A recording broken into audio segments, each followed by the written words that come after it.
Good afternoon, everyone. Welcome again to Spinistry Live. This one's for everyone who likes it long, hard, and dirty. I am your host for adventure, Kevin Lee. And today we're talking about our details for the Midnight Massacre weekend 2020. But we want to go over details for this weekend's Midnight Massacre, what participants can expect, how we're going to be doing things, routes, and things along those lines. So, without further ado, let's go ahead and start on some of those details. So, we do have the routes finalized, both roughly a 50K and a 100K route. They'll all start and end from the same location. If you've been out to 4R with us previously, it's the winery barn where they actually make their wines, and we'll zoom in on the satellite imagery here in a minute and get a little bit more detailed. So, just a quick overview for those that aren't already registered or not quite up to speed on what we're doing this weekend. Because of COVID-19, we're not having our traditional Midnight Massacre with 300 or 400 people in Valley View this year. But we are wanting to help out our partners at 4R Ranch Vineyards and Winery. So we're having a smaller group just for Club Spinistry members only. And 4R's opening up the ranch for us to use over the course of the weekend. And we will have a COVID-19 safe riding environment. We're not doing a mass start. Basically, people are encouraged to just kind of go out in twos and threes or small groups of people that already know each other, essentially on their own schedule, with the understanding that we're doing this as the Midnight Massacre with the expectation it'll be mostly a night ride so people can stay out of the blazing sun in August. But it looks like weather's going to be cooler than usual this year. So maybe things will get spread out more throughout the day. So for Club Spinistry members, $35. Come join us for the ride. You get a bottle of wine from 4R. And if you choose, and if you'd like to camp on their property, because they have an amazing property and they have some dedicated camping areas with showers and an outhouse and things like that, you can camp on site as well. If you're looking to camp at 4R this weekend, Saturday night camping is included with that $35 registration fee, and every bit of that $35 does go to 4R. So it's a pretty good deal. You get a bottle of wine on a fantastic property, camping if you want it, and a cool ride.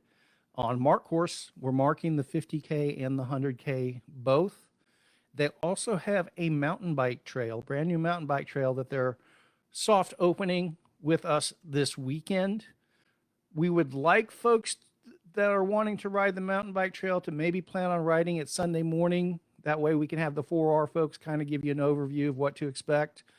But the trail will be open all weekend. It is a brand new trail. What I've seen of it is absolutely amazing. That's the big picture view of what we do have going this weekend. You're welcome to camp Friday night as well. But if you camp on Friday night, you need to make your reservations through hipcamp.com. And the plan is for the routes to be marked Saturday and Sunday. You're welcome to come ride whenever it fits into your schedule. Around the 7 o'clock hour is when most people will be kind of setting off, but we don't want everyone to be going off in one big group. We do want this to be a COVID-19 social distance safe type of event. There won't be any racing in this. It's just going to be a really good ride through the North Texas Hill Country. We can go ahead and zoom in on the 50K route. County Road 477 here. This is the infamous Windmill Hill. You go down the hill, and at the bottom of the hill, the base of the hill, you take a left into their property. Clearly marked. There's a big 4R sign and gate there. And as you go in, the camping area is on the right here. But basically what they've done is turned all of this pasture area along the creek here into multiple campsites. There's also campsites here. This is the shower barn. Here's where the toilet is. There's also a campsite here. And that's the camping area. But if you're not camping, there's no reason for you to go there. There will be signs that direct you up the main drive towards what's traditionally the tasting room. But when you get to the top of this hill through a gate, there's going to be a arrow to the left that says winery and a arrow to the right that says tasting room. Take the arrow to the left and come into the winery. And this will be our main parking and staging area for the ride itself and people that aren't camping and so forth. Now, even people that are camping, my suggestion is that you drive on up here, because this going up this hill is a pretty good hoof. But you go ahead and drive on up here to let us know you're starting on your ride, because we do want people to check out, let us know when they're riding, and then check back in when they do get in so that we know that they're in. There's plenty of room here for parking. We're limiting to 100 people at most. I don't think we're even going to quite get there. We're going to be probably somewhere between 75 and 100 people. We'll see how that sorts out. I know people wait till last minute these days, and that's completely understandable. But we're definitely happening this weekend. We'll be staging from the barn area. There are restrooms here. Please, if you do use the restroom, we'll have disinfecting materials there. Please do clean up after yourself in the restroom. And we don't want people hanging out and partying and congregating. If you're there with a close group, that's hang out with your friends. But we're not gonna be doing keg stands here or anything like that. This is for going out on a good bike ride with a few close friends or family and that sort of thing, and seeing people along the way you can wave at. The 50K route will go out what we call the haul road. And one note before I forget, you'll have a couple of these cattle guards on the haul road. Just ride through the middle of them where the pipes are perpendicular to your wheels.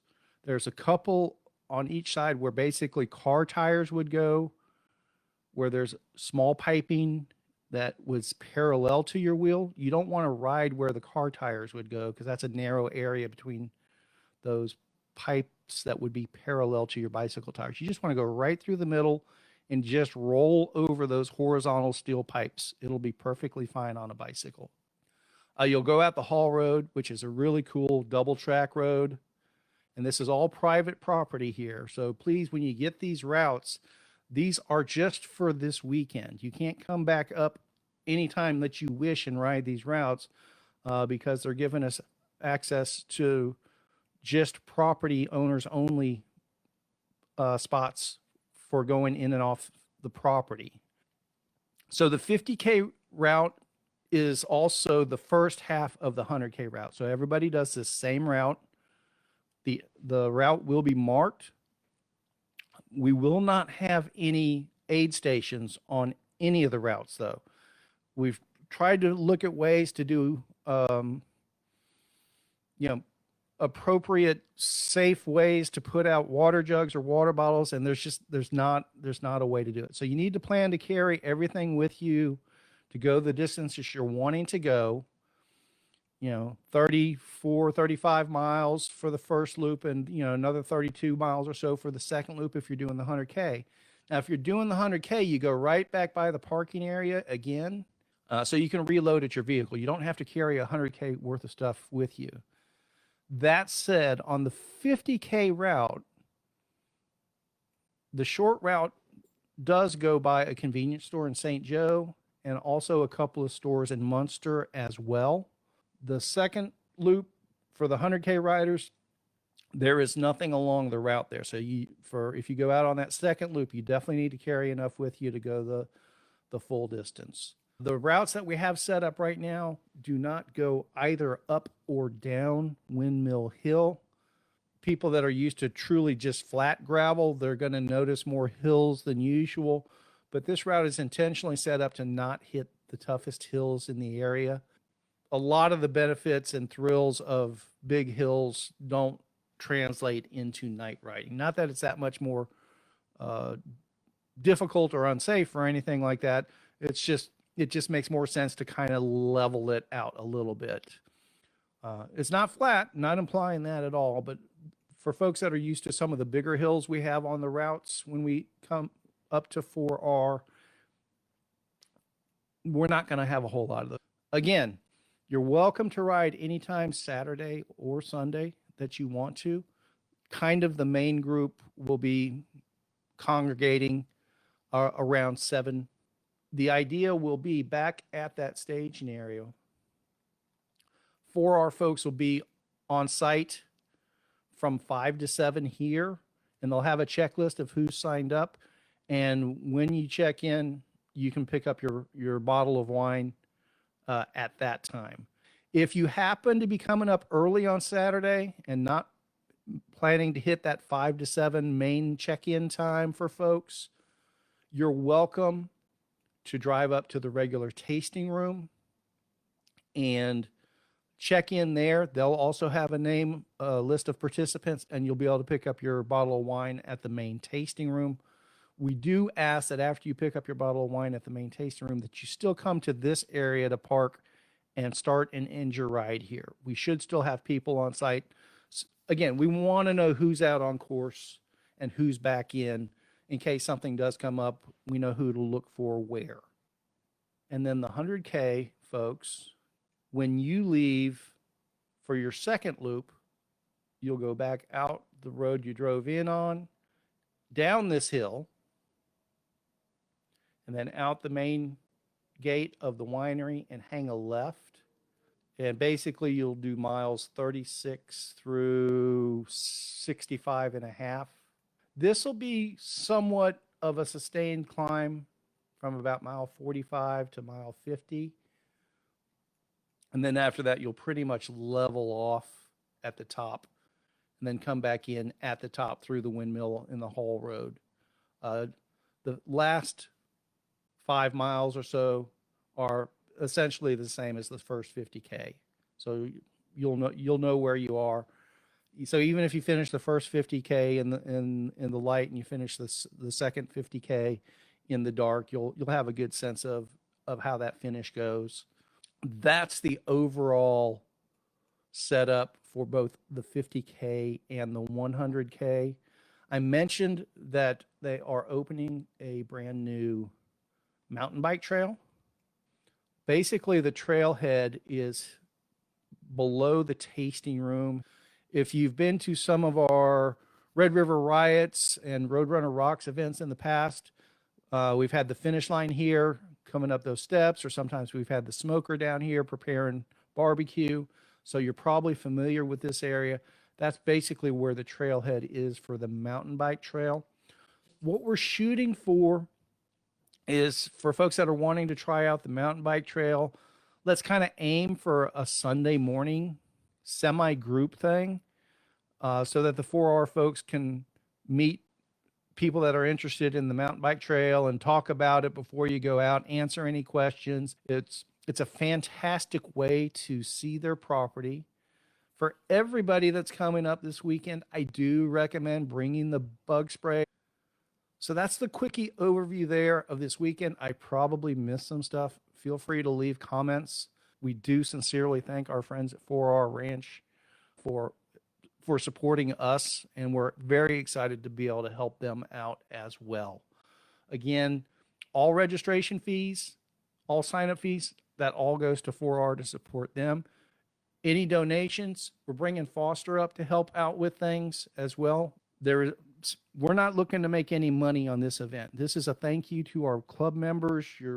We want to make sure we keep delivering benefits to the membership so that you always have something going, no matter how ridiculous things are these days. And along those lines, we're about to kick off a bunch of new stuff that we're really excited about. I've always enjoyed the point-to-point routes and covering lots of ground and showing off lots of different things. You know, the Rat's a perfect example.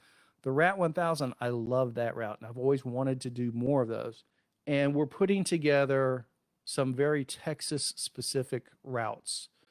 We finalized as of last weekend, Austin to Dallas, We'll call it an adventure route, not a gravel route specifically. It is mostly dirt and gravel roads. So we have an Austin to Dallas route that's finalized. We'll be sharing that shortly. That's going to be available to Club Spinistry members. It's no additional charge. It's just if you're a member, you'll have access to it, and we'll have lots of details associated with the routes. Yesterday, I fleshed out most of a Dallas to Houston or Houston to Dallas route. Once this one's finalized, then we'll tie together a Houston to Austin or Austin to Houston route, however you want to look at it. And then we're going to do a San Antonio to Houston, which will also be a good corridor to get a San Antonio to Austin route as well. So Dallas, Austin, done.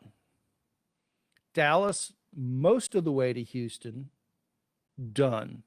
And those routes themselves will tie in very well for with our International Grand Prix of Gravel Challenge that we're going to be kicking off this weekend. This isn't the video for that. We're not going to be going into great detail at the moment, but the short, the short overview is International Grand Prix of Gravels.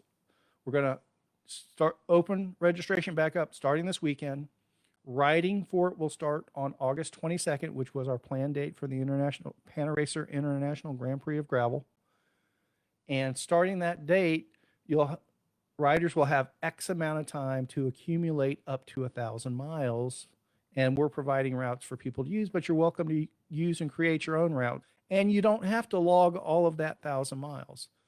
We have awards cash from Panaracer that we're going to be giving out based on people that sign up for the route and complete some mileage. And we haven't defined what it all is. Probably if you get the first 100 miles in, you're eligible to win the Panaracer cash and a bunch of other giveaways that we'll work on that we'll share over the next several weeks. But the more mileage you accumulate, the more opportunities you have to win. So let's say you get one chance to win for the first 100 miles. If you get to 250 miles, that's another chance. If you get to 500, another chance, and so on. And we'll have other bonuses along the way. Consider them KOMs and sprint finishes, but it may not necessarily be tied to time specific. It may be somebody who accumulates the most elevation over the course of the 1,000 miles gets another bonus. It may be whoever takes the best Instagram picture on a certain day gets another bonus, and things like that. So we're going to tie all this stuff together. It's going to go for at least 90 days. That was the original intent, was you have 90 days to accumulate the 1,000 miles. We got some pushback on that, and I do understand that. Some people thought that may not be quite enough time, and we'll look at that. Maybe we'll extend it by another 2 or 3 weeks, or it also makes sense that, hey, 90 days, that's a fair cutoff. Whoever gets to 1,000 miles in that 90 days gets the most bonuses, sort of thing. So we'll play with that some more. Gonna go ahead and sign off now. Thank y'all for joining us.